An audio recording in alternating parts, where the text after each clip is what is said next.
స్వరూప పర్చూరి. ఇక్కడ ఎమ్మెల్యేగా పనిచేసిన కర్ణం బలరాం గురించి ఏం చెప్తారు? ఎలాంటి అభివృద్ధి చేశారు ఆయన? అన్నీ మాకు పర్లేదు, అన్ని అభివృద్ధి బాగానే ఉంది. అమ్మఒడి కానీ మాకు రుణమాఫీలు కానీ అన్నీ బాగానే అందినాయి. ఆయన ఎమ్మెల్యే గెలిచాక ప్రజల్లోకి వచ్చారా? ఎప్పుడైనా ఆయన మీరు చూసారా మీ ఊళ్ళో? చూసామండి. మంచి ఆయనేనా? మంచి. ఈసారి ఎన్నికల్లో వాళ్ళ అబ్బాయి వెంకటేష్ బాబు గారు పోటీ చేస్తున్నారు. ఆయన గెలిపించుకుంటారా మరి? గెలిపించుకుంటాం. ఆయన గురించి ఏం చెప్తారు? అంటే ఆయన ఎలాంటి మనిషి అనుకుంటున్నారు వెంకటేష్ బాబు గారు? అంతా మంచి, మాకు అన్నీ బాగానే చేశారు మాకు తెలిసినంత వాటికి. అంతే, మాకు అన్నీ బాగానే వచ్చినాయి. మా అమ్మగారు చనిపోతే హెల్త్ కానీ అన్నీ వచ్చినాయి బాగా. వెంకటేష్ బాబు గారిని కూడా చూసే ఉంటారు. ఇక్కడికి వచ్చారండి. మాకు ఇంటింటి డోర్ వచ్చినప్పుడు కూడా మా ఇంటికి వచ్చారు, ప్రతి ఇంటికి. మరి గెలిపించుకుంటారు ఆయన ఎన్నికల్లో? పక్కాగా. పక్కా. జగనన్న ప్రభుత్వం గురించి ఏం చెప్తారు? ఎలా ఉంది? బాగానే చేశాడు జగన్ అన్న మటుకి. ఈసారి మేము మటుకి అన్నకే వేస్తాం. మీ ఇంట్లో ఎలాంటి సంక్షేమ పథకాలు వచ్చాయి? అన్ని మాకు రుణమాఫీ వచ్చిందండి. నాకు డాక్టర్ ఉంది. అమ్మగారికి క్యాన్సర్ అయితే ఆ హాస్పిటల్లో చూయించుకున్నందుకు అంతా ఆరోగ్యశ్రీ మీదే చూపించారు. మళ్ళీ చూయించుకున్నందుకు అమ్మకి మళ్ళీ హెల్త్కి మనీ పడ్డాయి. చనిపోయినందుకు 2 లక్షల డబ్బులు పడ్డాయి. ఆసరా పడింది మాకు జగన్ అన్నది. అమ్మఒడి పడింది, 3 సంవత్సరాలు అమ్మఒడి పడింది నాకు. మరి ఎన్నికల్లో జగన్ అన్న గెలిపిస్తారా? గెలిపిస్తాము ఖచ్చితంగా. తీసుకున్నాము, గెలిపిస్తాం, ఖచ్చితంగా గెలిపిస్తాం. అంటే ఇప్పుడు ఆ మంచి ఇండిపెండెంట్గా పోటీ చేసే అవకాశం ఉంది. ఆయన ఒకవేళ ఆయన ఇండిపెండెంట్గా పోటీ చేసి వీళ్ళకి సపోర్ట్ ఇవ్వకపోతే కర్ణం బలరాం వాళ్ళ ఫ్యామిలీ వాళ్ళకి వెంకటేష్ బాబు గెలుస్తారా? మరి ఆయన సపోర్ట్ ఇవ్వకపోయినా గెలుస్తారండి, గెలుస్తారండి. మీ పేరండి? నా పేరు బెన్నమ్మ కటికెల.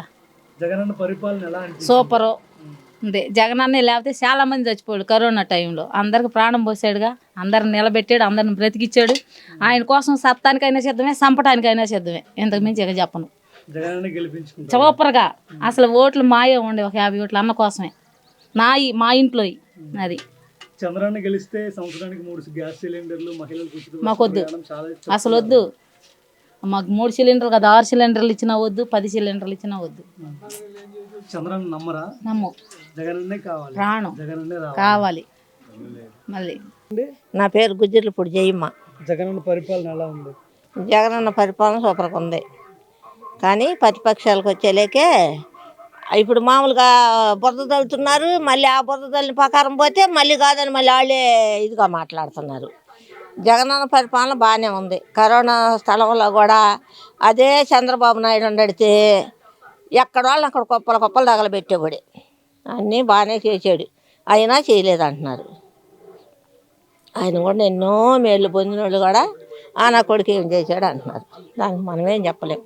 కానీ ఇప్పుడు కూడా జగనన్నే వస్తాడు. మీ ఇంట్లో సంక్షేమ పథకాలు అన్నీ వచ్చాయా? అయ్యా నాకైతే పింఛన్ వస్తుంది. నేను అసలు మళ్ళీ 18 ఏళ్ళకి అసలు పెట్టుకోవాలి. దొరాది తక్కువ చెట్టు ఎందుకు వచ్చిన బాధ, అది వస్తుంది చాలు. నాకు పింఛన్ వస్తుంది. వెంకటేష్ బాబు సార్ ఇక్కడ ఎమ్మెల్యేగా పోటీ చేస్తున్నారు. ఆయన గెలవడానికి అవకాశం ఉందా ఇక్కడ? కానీ జనాన్ని గ్యాదర్ చేసుకొని అంతా నా వాళ్ళని ఇప్పుడైనా జనాన్ని గ్యాదర్ చేసుకొని ఇది చేస్తే వస్తాడు. మీ పేరు?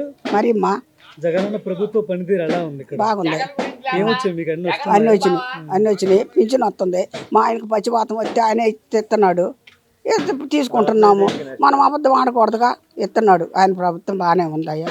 ఇప్పుడు బిడ్డ చల్లంగా ఉన్నాడు దేవుడు. మళ్ళీ వచ్చే కాలంలో ఆయనే రావాలని ఆ దేవుడిని అడుగుతున్నాం మేము. ఆయన్నే గెలిపించుకోవాలని, ఆ బిడ్డనే గెలిపించుకోవాలి మా కోరిక, మా ఆశ. అది జగనన్న అభివృద్ధి ఏం చేయలేదు, ప్రజలు దోచుకుతున్నారని టీడీపీ వాళ్ళు ఉంటున్నారు. లేదు, వాళ్ళే దోచుకొని తిన్నారు. వాళ్ళే ఒట్టి మాటలు, వాడే దొంగలు, వాళ్ళే పచ్చి దొంగలు అంతే. చంద్రబాబు ప్రభుత్వం కంటే జగనన్న ప్రభుత్వం బాగుంది, బాగానే చేసాడు. అన్నీ వస్తున్నాయి. 18 ఏళ్ళు వస్తున్నాయి వాళ్ళకి. మరి వరద పింఛన్ ఇచ్చాడు, మళ్ళీ అమ్మోడి అల్లి వేసాడు, బిడ్డలకు ఇచ్చాడు, అందరికి ఇచ్చాడు. చేయలేదని మనం అనకూడదు, ఇచ్చాడు. ఈ ఎన్నికల్లో ఎమ్మెల్యేగా 3 పోటీ చేస్తున్నారు ఇక్కడ. వాళ్ళు ఎవరు వస్తారు? ఆయన పేరు ఏంది? వెంకటేష్ బాబే కావాలి. ఆయనే గెలిపించుకుంటాం. ఎందుకు గెలిపించుకుంటారు? మాకు మంచి పనులు చేస్తాడని. అది